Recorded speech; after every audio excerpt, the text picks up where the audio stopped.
शिक्षक आज तक बिहार में आश्वासनों पर विश्वास, चूंकि राजनीतिकरण हो गया है शिक्षकों का और इनकी मांगों का, और इसके पूर्व की सरकार भी वेतनमान से लेकर समान स्कूल प्रणाली, समान शिक्षा प्रणाली, इनका सेवा शर्त, इनका स्थानांतरण नियमावली, आश्वासन देते देते आज 2006 से 2024 बीतने जा रहा है। तो ये वर्तमान शिक्षा मंत्री आश्वासन दे रहे हैं तो कोई नई बात थोड़े है। ये तो शिक्षकों के लिए पुरानी बातें हो चुकी और इनसे कुछ नहीं होने वाला है। इसके पूर्व के शिक्षा मंत्री ने शिक्षा में गुणात्मक सुधार के लिए इनपुट और आउटपुट की बातें कर रहे थे और बीच में उन्होंने शिक्षकों को दिग्भ्रमित करने का कार्य किया था। और उस शिक्षा मंत्री का जो अभिनंदन समारोह बिहार माध्यमिक शिक्षक संघ में किया गया और सारी मांगे टाँय टाँय फीस होकर रह गई। शिक्षक अपमान का घूंट पीकर रह गए और कुछ नहीं हुआ। वर्तमान शिक्षा मंत्री भी जैसा कि आश्वासन दे रहे हैं, ये कोरी कल्पना है और इस सरकार से कुछ नहीं होने जा रहा है। ये सिर्फ चुनावी मुद्दा बना रहे हैं। माननीय मुख्यमंत्री श्री नीतीश कुमार जी ने भरे विधानसभा में घोषणा की 10 से 4 का, कहाँ आज तक लागू हुआ? शिक्षकों को राजकर्मी का दर्जा देने का कहाँ लागू हुआ? राजकर्मी का दर्जा देने की बात सक्षमता परीक्षा की हुई तो आज तक पदस्थापन नहीं हो पा रहा है। उनके संबंध में, उनके संवर्ग के लिए, विशिष्ट शिक्षक के लिए जो नियमावली बननी चुकी है, तो ऐच्छिक स्थानांतरण कहाँ से होगा? लूट नहीं किए हैं उनको आप ठंडे बस्ते में डाल दीजिए। इसका मतलब है कि उनकी मांगों का और उनके जो हित की बातें होगी उसकी बात नहीं करेंगे आप। साल तक नहीं करेंगे डाउनलोड तो उनको आप ही कर दीजिएगा। अपलोड करने की बात है, इसमें उनसे क्या मतलब है स्थानांतरण से और पदस्थापन से? और कोरी कल्पना, आप क्या कोरे आश्वासन दे रहे हैं? और जैसे कुकुर मुत्ते की तरह संघ उपज के आए हैं। बहुत लोग, कुछ तो बर्खास्त हुए हैं, कुछ अभी लापतागंज में हैं। बड़े बड़े शिक्षक संघ जो आश्वासन पर जी रही है और सरकार से मिली भगत होकर काम कर रही है और शिक्षक प्रताड़ित और अपमानित हो रहे हैं। ऐसी स्थिति में ऐच्छिक स्थानांतरण की बात करना माननीय शिक्षा मंत्री जी के बस की बात नहीं है। चूंकि बड़े विधान परिषद में आश्वासनों की झड़ी लगी है, शिक्षक प्रतिनिधियों ने प्रतिकार किया और कुछ सरकारी दल के भी हैं और कुछ गैर सरकारी दल के भी हैं, लेकिन कहाँ अभी तक लागू हुआ? वही विधानसभा अध्यक्ष और विधान परिषद के अध्यक्ष महोदय कहाँ इस पर लागू होने की बात कर रहे हैं? क्यों नहीं इस्तीफा दे देते हैं सारे शिक्षक प्रतिनिधि? अगर उनकी बातें नहीं मानी जाती है तो क्या वो समझ रहे हैं शिक्षकों को बुद्धिजीवियों का संगठन है? बुरे प्रभाव पड़ेंगे, विपरीत प्रभाव पड़ेंगे, शिक्षक आपके विरोध में खड़े होंगे। और इसका अभी आपने अंदाजा लगा लिया है कि आपका परसेंटेज ऑफ वोट्स, जो डबल इंजन की सरकार है, ये दोनों उप मुख्यमंत्री, पूर्व के उप मुख्यमंत्री और वर्तमान के प्रतिपक्ष के नेता कहाँ हैं सोए हुए? चाचा भतीजे की सरकार और अभी डबल इंजन की सरकार क्या कर रही है?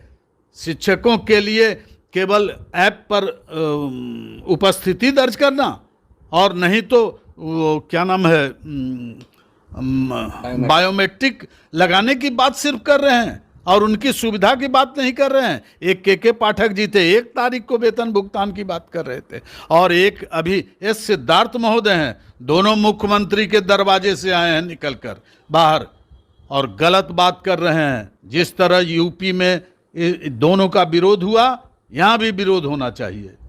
जब तक अनुकंपा के आधार पर बीपीएससी का चयन होगा वर्तमान सरकारों के द्वारा, चाहे वो वर्तमान मुखिया श्री नीतीश कुमार जी हों, शिक्षा मंत्री हों या राज्यपाल महोदय हों, इनके द्वारा नियुक्तियां होगी अनुकंपा के आधार पर।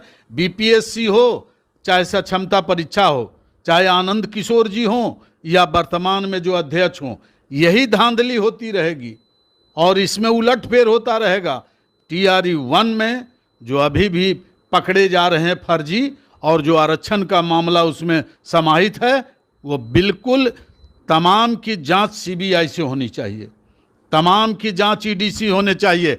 और ये तमाम भारतीय प्रशासनिक सेवा के ये नौकरशाह हैं, ये सरकार के सहयोगी हैं और शिक्षकों के विरोधी हैं, या किसी भी में क्यों नहीं। अभी जो बातें चल रही है आईएएस पदाधिकारियों की आय से अधिक की संपत्तियां, इसकी जांच होनी चाहिए। अभी तो समाचार में आ रहा है बहुत सारे आईएएस के पुत्रों की जांच हो रही है, उनके पैतृक संपत्ति और आय से अधिक संपत्ति की जांच हो रही है। जांच होनी चाहिए, पदाधिकारियों की जांच होनी चाहिए, मंत्रियों की जांच होनी चाहिए। और शिक्षक बेचारे बने हुए हैं, इनके डबल गेम शतरंज के मोहरे बनाकर इनको ये खिलाड़ी खेल रहे हैं, इसका तो विपरीत प्रभाव पड़ेगा ही। सर अंतिम सवाल। बिल्कुल नहीं। मैं अपने राष्ट्रीय शैक्षिक संघ की ओर से राष्ट्रीय सम्मेलन तेलंगाना में हैदराबाद में गया था और वहीं अविनाश कुमार की मृत्यु का समाचार मिला। मैंने वहीं से सारा वो टीवी चैनल समाचार पत्रों में इसका ये किया खंडन, ये मैंने शोक व्यक्त किया और खंडन किया कि सरकार इसमें दोषी है और जो लोग हैं वहाँ के बीओ, डीओ और डीएम, ये सारे लोग दोषी हैं। क्या पटना के 72 स्कूलों को बंद करने से समस्या का समाधान हो जाएगा क्या? पटना बाढ़ग्रस्त क्षेत्र है क्या? और जो अभावग्रस्त क्षेत्र है, बाढ़ग्रस्त क्षेत्र है, जो जितने भी कोसी क्षेत्र हैं, मुजफ्फरपुर से लेकर दरभंगा तक सब डूबे हुए हैं। क्यों नहीं इस तरह की व्यवस्था हो जाती है? कितने को लाइफ जैकेट देंगे? वहां पर जो सब घाट पर जो गोताखोर की व्यवस्था होती है वो तो है नहीं, नाव की व्यवस्था कहाँ होगी? गांव के लोग त्राहिमाम कर रहे हैं, तो शिक्षकों के लिए नाव की व्यवस्था ये करेंगे? ये आश्वासन मात्र है। ये लोग भूल भुलैया की बात करते हैं, ये कभी नहीं इनसे संभव है। और 72 स्कूलों को बंद कर देने से पटना का पूरा समाधान हो जाएगा क्या? नाव की व्यवस्था, जैकेट की व्यवस्था इनसे संभव है क्या? जब किताबों की व्यवस्था नहीं होती है, पोशाक की व्यवस्था नहीं हो रही है, उनका मिड डे मील की व्यवस्था नहीं हो रही है बाढ़ग्रस्त क्षेत्रों में, तो क्या आश्वासन दे रहे हैं? शिक्षकों को बहला फुसला रहे हैं। बदला तो जरूर होगा शिक्षकों का, चूंकि अभी संघ जो है पॉलिटिकल संघ हो गया है, सब राजनीतिज्ञों के हाथ की कठपुतली हो गए हैं और राजनीतिकरण हो गया है। इस कारण शिक्षकों की किसी भी मांग की पूर्ति वर्तमान डबल इंजन की सरकार क्या, पूर्व की सरकार भी नहीं की है। और 2006 से 2024 तक, आज तक महिलाएं, महिला शिक्षिका, पुरुष शिक्षक, विकलांग, दिव्यांग, ये जितने लोग हैं सब त्राहिमाम कर रहे हैं और शिक्षा में गुणात्मक परिवर्तन की बात करते हैं और गुणवत्तापूर्ण शिक्षक की बात करते हैं। ये बिल्कुल भुलावा है। ऐसे में विरोध होना चाहिए, इसका डट कर आगे आइए। और मैं अभी कुछ दिनों के बाद पूरे बिहार का दौरा करूंगा और एक नेतृत्व, मेरा नेतृत्व नहीं रहेगा, अभी खंड खंड में बटे हुए हैं और सरकार खंड खंड में बांट दी है। बीपीएससी, TRE1, TRE2, TRE3 विद्यालयों में अलग अलग बैठते हैं। अब सक्षमता परीक्षा वाले भी, पास उत्तीर्ण वाले भी अलग बैठने लगे, नियोजित अलग बैठते हैं, अतिथि अलग बैठते हैं, नियमित शिक्षक अलग बैठते हैं। खंड खंड में मत बटो, एक बनो, नेक बनो और सरकार की नीतियों का विरोध करने के लिए उठ खड़े हो, सड़कों पर आओ।